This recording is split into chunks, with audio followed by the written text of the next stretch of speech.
देश प्रदेश देख रहे हैं आप, मैं हूं आपके साथ आरजू साई। दिल्ली के सनसनीखेज श्रद्धा वालकर हत्याकांड के आरोपी आफताब का फिर से लाई डिटेक्टर टेस्ट होना है। आफताब का कल ये टेस्ट हुआ है, लेकिन उसके नतीजों के आधार पर कुछ और सवाल बचते हैं जो आरोपी आफताब से पूछे जाने हैं। आफताब पर अपनी live in partner Shraddha Walker की हत्या कर उसके शव के 35 टुकड़े कर दिल्ली के छतरपुर इलाके में फेंकने का आरोप है।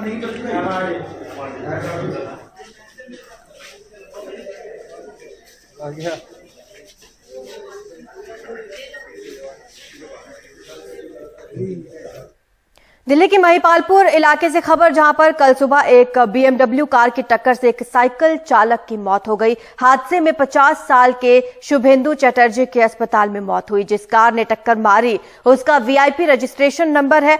कार पर चेयरमैन दिल्ली फाइनेंस कमेटी रक्षा मंत्रालय का स्टिकर है और कार को ड्राइवर चला रहा था। पुलिस ने आरोपी ड्राइवर को गिरफ्तार कर लिया है। पुलिस की शुरुआती जांच के मुताबिक टायर पंक्चर हो जाने से संतुलन बिगड़ा और उसके पीछे से साइकिल उसने टक्कर मार दी। तफ्तीश में यह भी पता चला कि कार का मालिक पंजाबी बाग का रहने वाला है। उसकी कार फिलहाल ड्राइवर चला रहा था। पुलिस अब आगे की जांच पड़ताल में जुटी हुई है।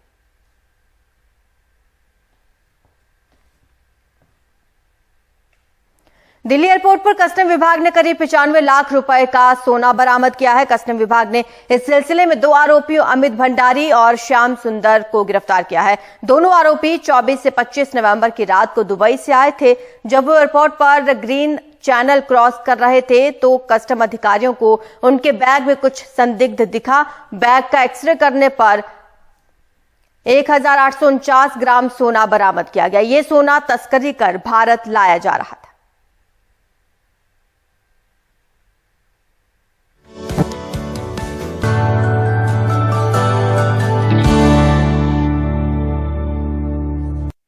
चीन में कोविड के मामलों में रिकॉर्ड तेजी आई है। कोविड संक्रमण तेजी से फैलने के चलते चीन के कई शहरों में लॉकडाउन और अन्य पाबंदियां लागू हैं, लेकिन अब लोग इन पाबंदियों से काफी परेशान हैं। पाबंदियों के खिलाफ चीन के कई शहरों में प्रदर्शन चल रहे हैं। शेजियांग प्रांत के उरुमकी शहर में एक इमारत में आग लगने से 10 लोगों की मौत से लोगों का गुस्सा और बढ़ गया, क्योंकि कहा जा रहा है कि इमारत से लोग इसलिए बाहर नहीं निकल पाए क्योंकि कोविड की पाबंदियों के कारण इमारत से निकलने पर रोक लगाई गई थी। अब लोग कोविड की पाबंदियों को लेकर चीन के राष्ट्रपति के इस्तीफे की मांग कर रहे हैं।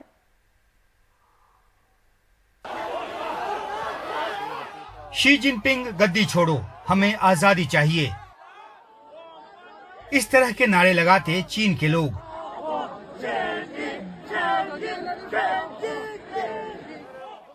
ये शिंजियान प्रांत का उरुमकी शहर है। यहाँ पिछले 3 महीने से सख्त कोविड प्रतिबंध लागू है। इससे परेशान होकर लोग शी जिनपिंग सरकार को हटाने की मांग कर रहे हैं। प्रदर्शनकारी आंखों पर मास्क लगाकर और हाथों में सादा कागज पकड़कर भी प्रदर्शन कर रहे हैं और प्रदर्शन का ये तरीका इस विरोध का प्रतीक बनता जा रहा है। उरुमकी शहर में 25 नवंबर को एक रिहायशी इमारत की 15वीं से 17वीं मंजिल तक आग लग गई। धुएं का गुबार 21वीं मंजिल तक फैल गया। इस आग की वजह से 10 लोगों की मौत हो गई। लोगों का कहना है कि कोविड प्रतिबंधों की वजह से इमारत से लोग निकल नहीं पाए। इलाके में ऐसी नाकेबंदी की गई है कि उन तक कोई मदद नहीं पहुंच पाई। उइगर के लोगों को चीनी सरकार हमेशा किसी न किसी रूप में प्रताड़ित करती है। इस बार भी उइगर के लोगों को लॉकडाउन लगाकर घरों में रहने को मजबूर किया गया। आग लगने पर उन तक मदद भी नहीं पहुंच सकी। मैं अपनी आंटी की मौत के लिए चीन सरकार से सवाल पूछता रहूंगा। चीनी राष्ट्रपति शी जिनपिंग ने देश में जीरो कोविड नीति लागू कर रखा है। कोविड महामारी की रोकथाम के लिए व्यापक टीकाकरण जैसे उपायों की बजाय चीनी सरकार का पूरा जोर सख्त लॉकडाउन पर है। इसके खिलाफ प्रदर्शन जोर पकड़ता जा रहा है। पूरे चीन में अलग अलग जगहों पर पुलिस प्रदर्शनकारियों के खिलाफ ताकत का इस्तेमाल कर रही है और उनको गिरफ्तार भी कर रही है। वुहान के इस वीडियो में दिख रहा है कि कैसे पुलिस प्रदर्शनकारियों को बैरिकेडिंग लगाकर रोकने की कोशिश कर रही है। कोविड प्रतिबंधों के खिलाफ प्रदर्शन में बड़े पैमाने पर छात्र भी हिस्सा ले रहे हैं। बीजिंग और नानजिंग यूनिवर्सिटी में प्रदर्शन ने काफी जोर पकड़ लिया है। चीन में एकमात्र राजनीतिक दल कम्युनिस्ट पार्टी है और यहाँ लोकतंत्र की बजाय तानाशाही है।